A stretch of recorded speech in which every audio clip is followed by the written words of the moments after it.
નમસ્કાર મિત્રો, ખૂબ ખૂબ સ્વાગત છે તમારું આજના આ સેશનમાં. અને આજે આપણે ડિસ્કસ કરી રહ્યા છીએ IC38ના ચેપ્ટર 4.1, બરોબર, જેમાં ગ્રાહક સોરી એજન્ટ અને વીમાના નિયમો વિશે, કઈ રીતે એજન્ટની ભરતી થાય છે, એ બધા નિયમો કયા છે એના વિશે આજે આપણે શીખીશું. અને ચેપ્ટરમાંથી ઘણા ક્વેશ્ચન પૂછાય છે જે ઇમ્પોર્ટન્ટ બી છે. તો મિત્રો, શરૂ કરીએ આજનું સેશન.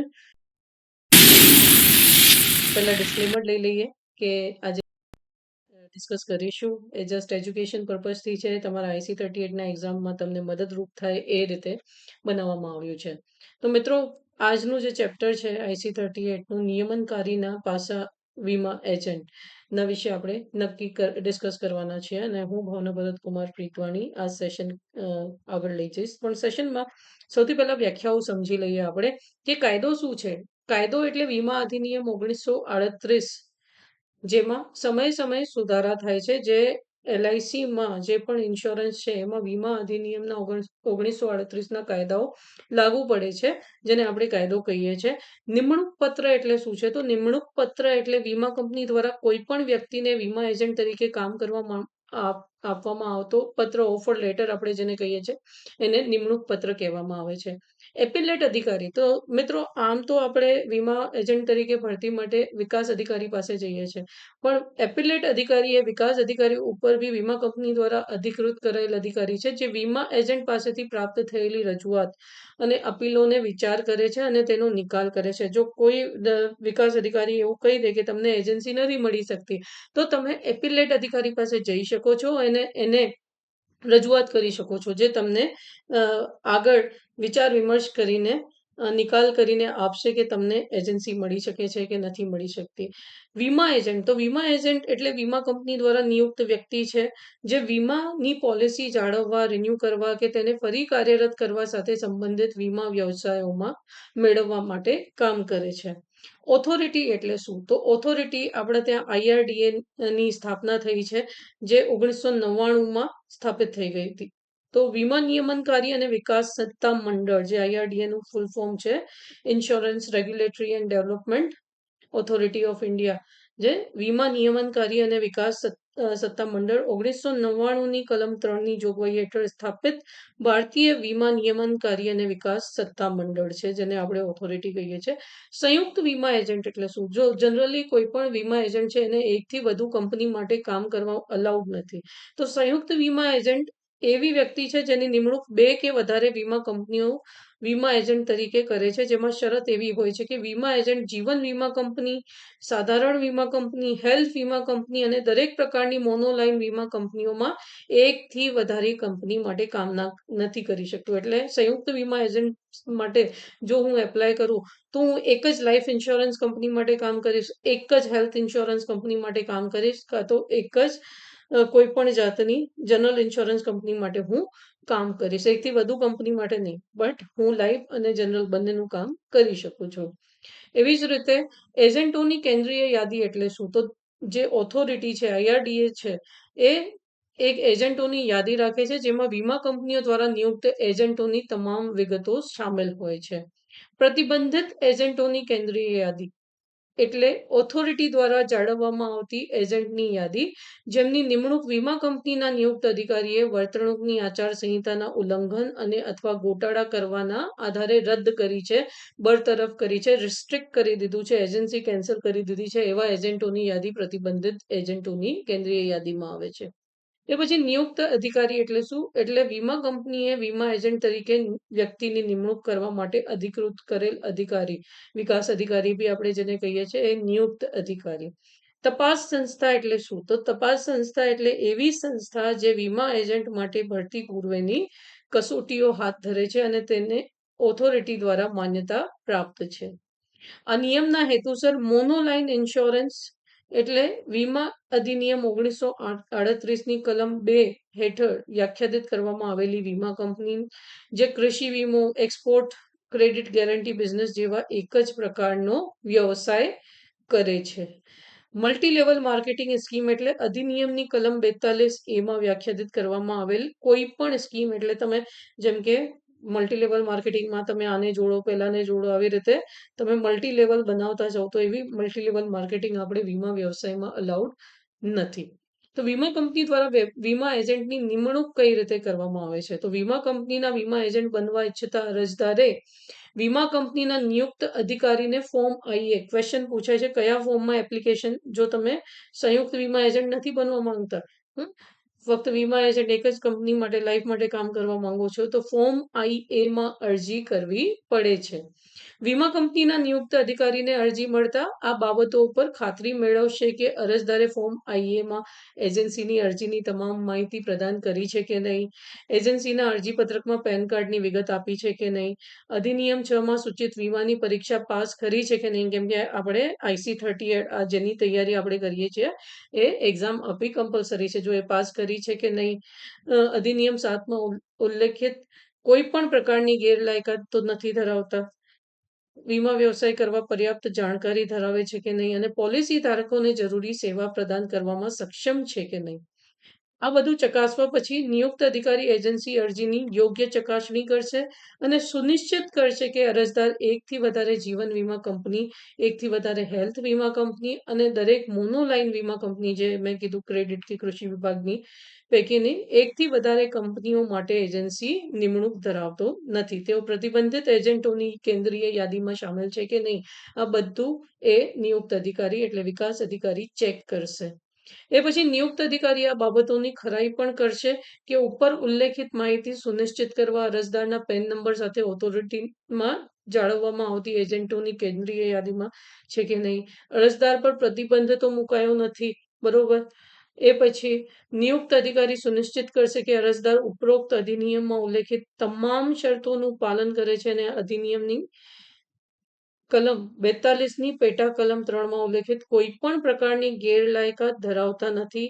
તેની પાસેથી તમામ દસ્તાવેજો મેળવ્યા પછી 15 દિવસની અંદર નિમણૂક પત્ર ઇસ્યુ કરીને વીમા એજન્ટ તરીકે અરજદારની નિમણૂકને મંજૂરી આપી શકે છે. નિયુક્ત અધિકારી નિયુક્ત એજન્ટને એજન્સી, અહીંયા જે દિવસો છે, ફોર્મ છે, કલમો છે, એ તમારે એક્ઝામ માટે ખાસ યાદ રાખવાની છે. તો અહીંયા 15 દિવસની અંદર નિમણૂક પત્ર ઇસ્યુ થાય છે.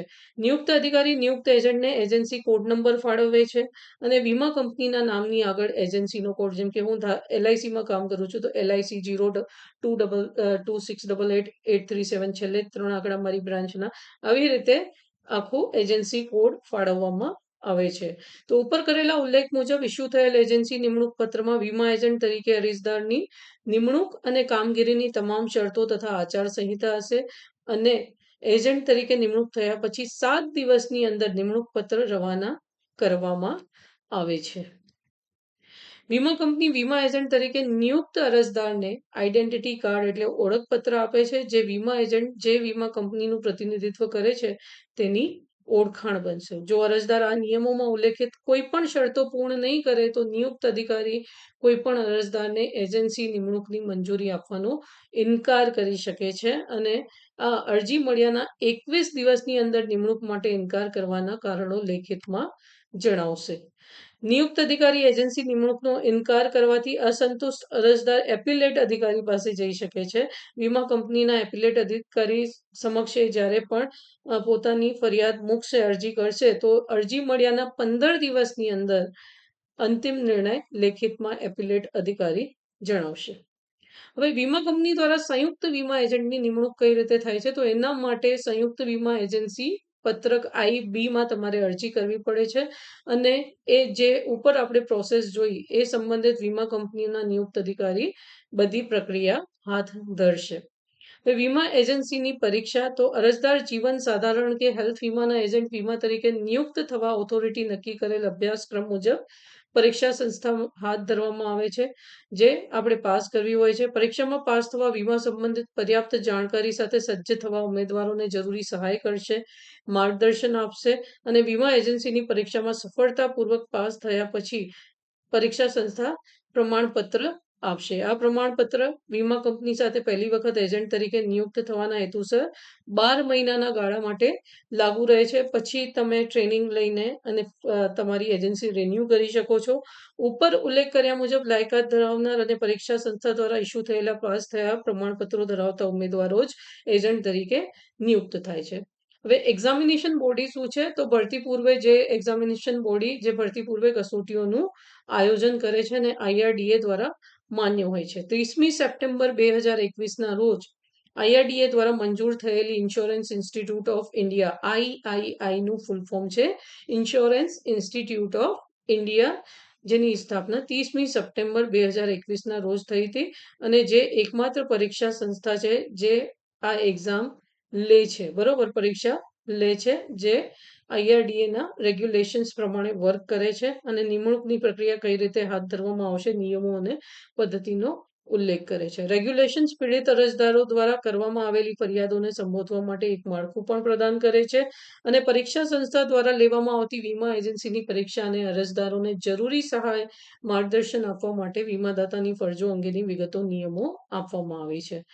જો અરજદાર હજુ પણ નારાજ હોય તો રેગ્યુલેશન્સ કંપનીના નિર્ણયો સામે અપીલ પણ કરી શકે છે. હવે એજન્ટોની આચારસંહિતા શું, એટલે તમારે શું કરવું જોઈએ અને શું ના કરવું જોઈએ? તો દરેક એજન્સી નીચેની આચારસંહિતાનું આપણે પાલન કરવું જોઈએ.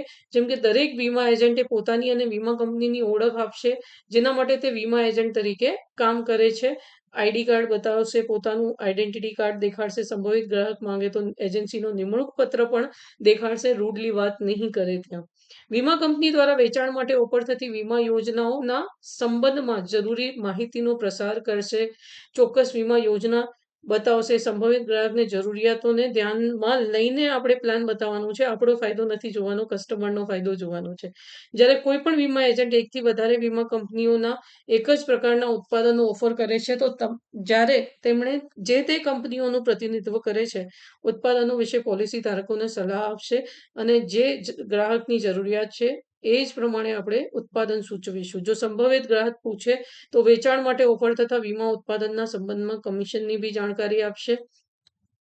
વેચાણ માટે ઓફર થતી બધી વીમા કંપનીઓ પ્રીમિયમની જાણકારી આપશે. વીમા કંપની દ્વારા અરજી પત્રકમાં જે પણ જરૂરી માહિતી છે એ કસ્ટમરને સમજાવશે. વીમા કંપનીને સંભવિત વીમાધારક સાથે સંબંધિત તમામ હકીકત જણાવશે. જો તમે યુલિપ પ્લાન વેચો તો તમે કસ્ટમરને કહેવાનું કે તમે એના માટે રિસ્પોન્સિબલ રહેશો, બરોબર. તો જે પણ વિષય વસ્તુ માંગેલી છે એ ફોર્મમાં સરસ રીતે તમારે વીમા એજન્ટોની ગોપનીય રિપોર્ટ તરીકે ઓળખાતા રિપોર્ટ જ્યાં લાગુ પડે ત્યાં વીમા કંપનીને દરખાસ્ત સાથે સુપરત કરવો પડશે.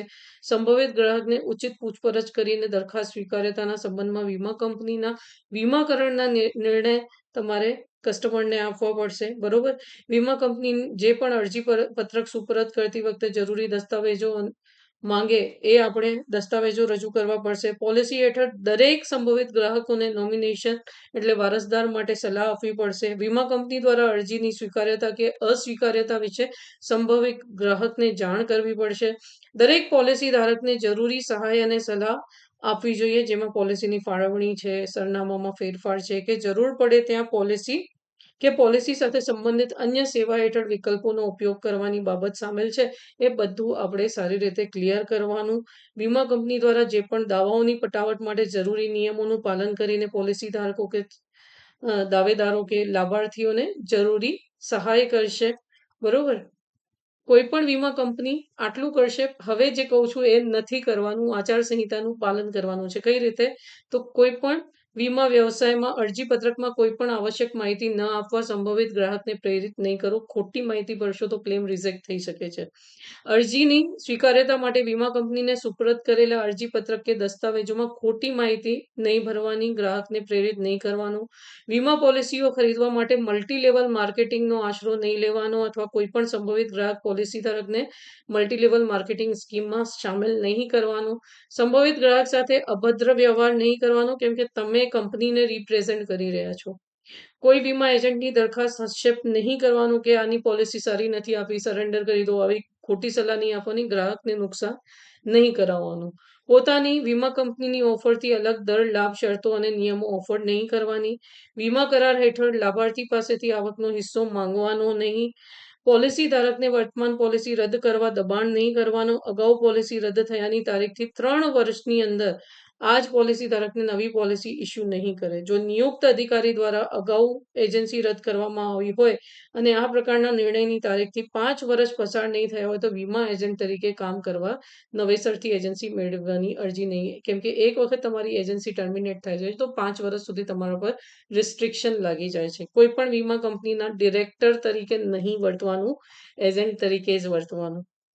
પોતે મેળવેલ વીમા વ્યવસાયને જાળવવા દરેક વીમા એજન્ટ નિયત સમયમાં પોલિસી દ્વારા ધારકો દ્વારા જે પણ પ્રીમિયમ રેમિટન્સ છે સુનિશ્ચિત કરવા પ્રયાસ કરશે, જે માટે પોલિસી ધારકને મૌખિક અને લેખિતમાં અહીંયા નોટિસ આપવામાં આવશે. જો વીમા અધિનિયમ 1938ની જોગવાઈઓ અને નિયમોનું ઉલ્લંઘન કરશો તો 10,000 રૂપિયા સુધીનો તમને ફાઇન લાગી શકે છે અને વીમા કંપનીને 1 કરોડ સુધીનો ફાઇન લાગી શકે છે.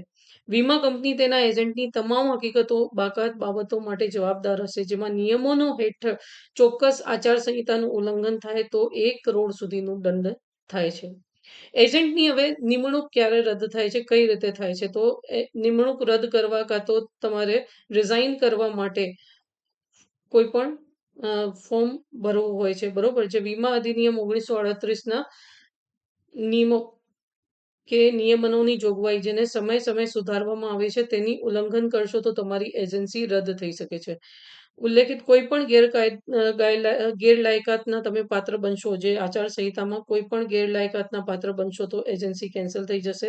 ઓથોરિટી સમયે ઇસ્યુ કરેલ નિયમ 8માં સૂચિત આચારસંહિતા સૂચનાઓનું પાલન કરવામાં નિષ્ફળ નીવડશે તો, નિમણૂકની શરતોનું ઉલ્લંઘન કરશે તો, વીમા કંપની કે ઓથોરિટી દ્વારા જરૂરી એજન્ટ તરીકે કામગીરી સાથે કોઈ પણ સંબંધિત માહિતી આપવામાં નિષ્ફળ થશે તો, ઓથોરિટી દ્વારા ઇસ્યુ કરેલી સૂચનાઓનું પાલન કરવામાં નિષ્ફળ થશે તો, ખોટી માહિતી આપશે તો, ગોટાળા કરશે તો, વીમા કંપની ઓથોરિટી દ્વારા મુજબ નિયમિત સમયે રિટર્ન સબમિટ નહીં કરે તો, ઓથોરિટી દ્વારા હાથ ધરવામાં આવતી તપાસ કે પૂછપરછમાં સહકાર નહીં કરે તો, પોલિસી ધારકની ફરિયાદોનું નિવારણ કરવામાં નિષ્ફળ નીવડશે તો, વીમા કંપની વતી પોલિસી ધારકો સંભવિત ગ્રાહકો પાસેથી પ્રીમિયમ રોકડ રકમની ઉચાપાત એટલે ગોટાળા કરી દો, બરોબર?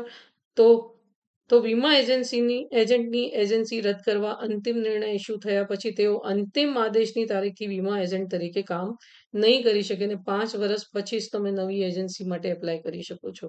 તો એજન્સીની નિમણૂકની અને સસ્પેન્શન રદ કરવાની અસર શું થશે? કોઈ બરતરફ થયાની તારીખે અને તારીખથી વીમા એજન્ટ પોતાની એજન્ટ તરીકેની કામગીરી બંધ કરશે, બરોબર? નિમણૂક રદ થયાનો આદેશ ઇસ્યુ થયાની 7 દિવસની અંદર રદ થઈ જશે. વીમા કંપની એજન્ટ પર પ્રતિબંધ મૂકશે અને એજન્સી રદ કે બરતરફ થયાનો આદેશ ઇસ્યુ થયા પછી તાત્કાલિક ઓથોરિટી દ્વારા જાળવવામાં આવતા પ્રતિબંધિત એજન્ટોની યાદીમાં તમારો સમાવેશ થશે. નિયુક્ત અધિકારી દ્વારા મૌખિક આદેશનું ઇસ્યુ થયા પછી શિસ્ત સંબંધિત કામગીરી થતા કોઈ પણ એજન્ટના સંબંધમાં બરતરફી પરત ખેંચવાના કેસમાં આ પ્રકારના એજન્ટની વિગત સસ્પેન્શન રદ થયાના આદેશ પછી પ્રતિબંધિત એજન્ટની યાદીમાંથી દૂર કરવામાં આવશે. વીમા કંપની અન્ય કંપનીઓ, જીવન કે સાધારણ હેલ્થ કંપનીઓ કે મોનોલાઇન કંપની પ્રકારના એજન્ટ વિશે જાણકારી આપશે, જેમાં વીમા એજન્ટ સામે આવેલ પગલાં વિશે જરૂરી કામગીરી વિશે જણાવશે.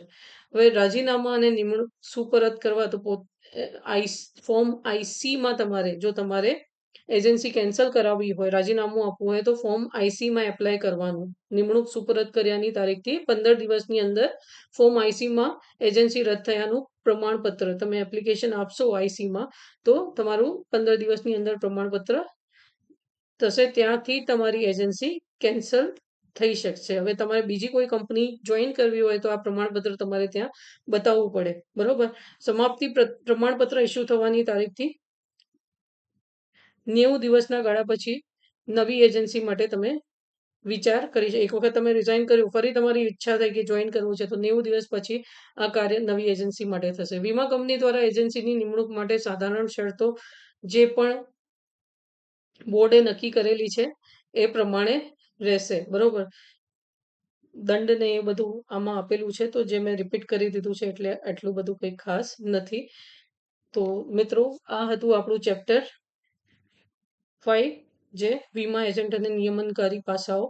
તો મિત્રો, આ ચેપ્ટરમાંથી દિવસો અને ફોર્મ્સ આવા ક્વેશ્ચન્સ પૂછાય છે અને આઈઆઈઆઈનું ફૂલ ફોર્મ્સ બી પૂછાઈ શકે છે. થેન્ક યુ સો મચ આ વિડીયો જોવા માટે. હવે મળીશું આપણે નેક્સ્ટ વિડીયોમાં ચેપ્ટર નંબર 6માં. એમ તો આ 4.1 હતું ચેપ્ટર. હવે ચેપ્ટર નંબર 5